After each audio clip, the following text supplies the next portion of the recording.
Desde o princípio dos tempos, o ser humano tentou compreender os fenómenos que o rodeavam e explicar a sua presença neste mundo. As distintas culturas foram proporcionando ao longo dos séculos diferentes tipos de ordenação do mundo. Tentava-se procurar um sentido e uma estrutura lógica para um mundo aparentemente perigoso e, sobretudo, caótico. Na atualidade, temos uma visão muito mais clara do nosso lugar na natureza, graças à teoria da evolução, enunciada pelos britânicos Charles Darwin e Alfred Wallace. Charles Darwin empregou mais de 24 anos a recolher provas e a elaborar a sua teoria. Quando esta se tornou pública, tremeram as bases da biologia e da visão que o ser humano tinha de si próprio. Foi muito criticado e fizeram-se duras caricaturas dele nos jornais da época. Muitos contemporâneos sentiram-se ultrajados pela simples sugestão de o homem poder ser um simples descendente de um antepassado símio.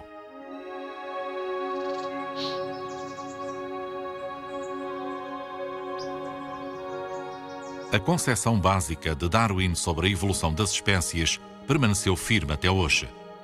Não obstante, a ciência moderna aperfeiçoou-a graças ao conhecimento do mecanismo da herança genética, dos próprios genes e das mutações. Na atualidade, a ideia evolutiva estendeu-se a todos os campos da ciência. Até a nossa própria visão do universo se vê influenciada pela ideia de evolução. A teoria da evolução.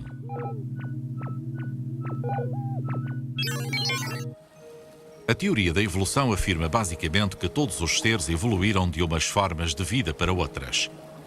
Mas o que os obrigou a fazer isso?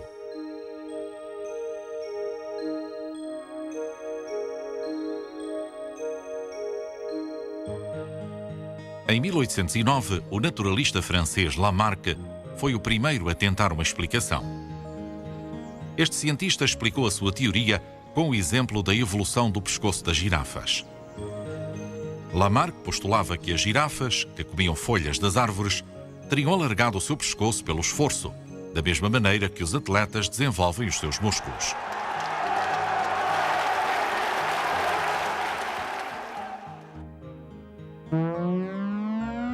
Este alargamento do pescoço teria passado para os seus filhos, que se teriam esforçado por desenvolvê-lo, transmitindo-o, por sua vez, às gerações seguintes.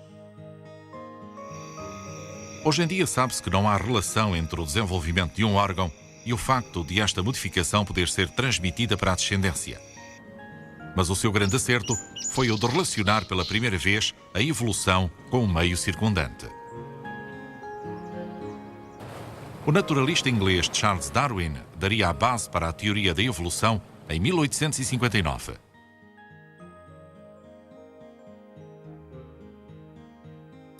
Aos 22 anos, Darwin embarcou no barco de investigação Beagle, numa viagem que durou 5 anos.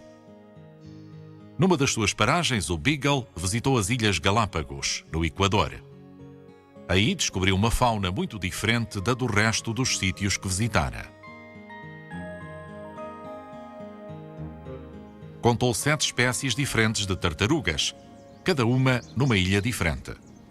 As diferentes variedades apresentavam distintas formas de carapaça. Também classificou até 14 variedades de tentilhões, cada um deles adaptar o seu bico às suas diferentes formas de alimentação e hábitos de vida. A progressiva separação de cada variedade fez com que se transformassem em espécies diferentes, incapazes de cruzar-se entre si. Pode dizer-se que durante esta viagem se produziu na mente de Darwin a teoria que publicaria num livro que se conhece com o nome de A Origem das Espécies. Segundo Darwin, todos os indivíduos da mesma espécie são ligeiramente diferentes. As diferenças poderiam ser mínimas, mas os que estavam ligeiramente melhor adaptados ao meio ambiente viveriam um pouco mais e teriam uma maior descendência. Desta maneira, tem lugar uma seleção natural de entre todas as variedades de indivíduos da mesma espécie.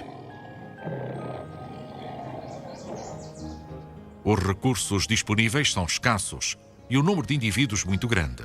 Portanto, sobrevivem os indivíduos melhor adaptados ao meio que os rodeia. Darwin intuiu que a vida podia ter tido uma origem comum, mas não tinha conhecimentos suficientes para explicar como apareciam e se transmitiam as variações. Mendel descobriu que as características hereditárias se transmitem através dos genes. Estes genes são fragmentos de informação genética que se transmite de pais para filhos. Encontram-se no núcleo das células, concretamente nos cromossomas. Os cromossomas são compostos basicamente por cadeias de ADN. As mudanças têm lugar cada vez que se altera a molécula de ADN.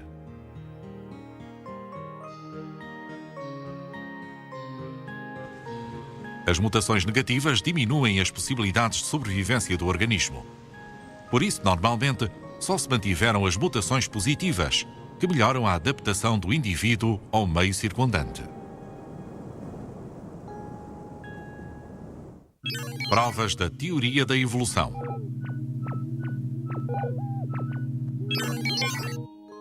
Uma das provas mais fiáveis da teoria da evolução está nos fósseis. De uma maneira geral, as camadas mais antigas da Terra contêm restos de seres mais simples que as camadas comparativamente menos antigas.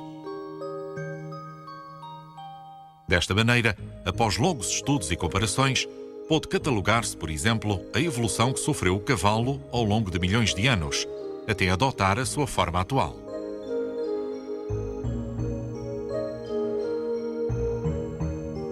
Um dos casos mais interessantes do estudo dos fósseis são os estados intermédios entre dois tipos de seres vivos. Este é o caso do Archaeopteryx, que tem características de réptil e de ave ao mesmo tempo. Estas formas intermédias de vida apoiam a teoria da evolução. Outro tipo de provas são as que se baseiam nos estudos dos embriões. Embriões diferentes, como os das aves, dos peixes e dos mamíferos, apresentam formas parecidas em determinados momentos. Os embriões seguem os passos intermédios da sua espécie durante a sua evolução. Também há que ter em conta que há órgãos nos animais que não respondem a nenhuma função. Julga-se que são os restos de etapas anteriores da evolução.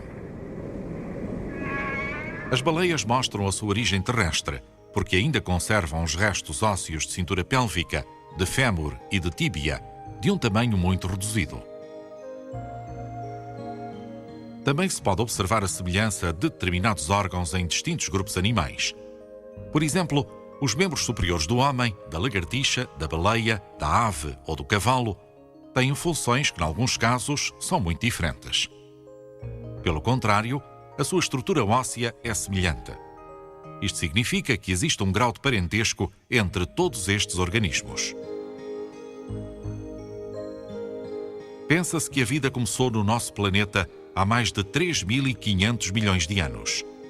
Os organismos primitivos adaptaram-se ao meio ambiente, modificando as suas estruturas.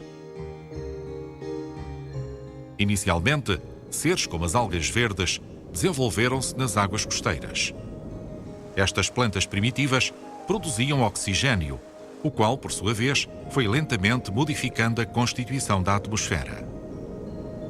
Outros seres puderam também utilizar esse oxigênio dissolvido na água. Posteriormente, produzir-se-ia a colonização da terra firme. Primeiro apareceriam as plantas terrestres e depois outros seres que se especializaram em respirar o oxigênio da atmosfera e que chegaram a ocupar os mais variados ambientes. Este longo processo deu lugar à enorme variedade de espécies animais e vegetais que conhecemos hoje e que povoam praticamente a totalidade da Terra. Entre a grande variedade de formas possíveis, foram selecionando as que estavam melhor adaptadas aos respectivos meios.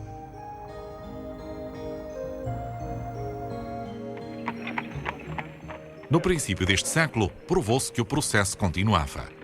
Nos parques ingleses, detetou-se uma traça clara e outra mais escura.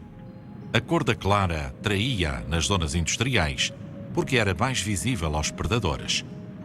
Pelo contrário, a variedade escura camuflava-se melhor e aumentou em número. Charles Darwin aproximou-nos dos segredos da natureza e agora sabemos que, em última instância, todos os seres vivos estão relacionados entre si.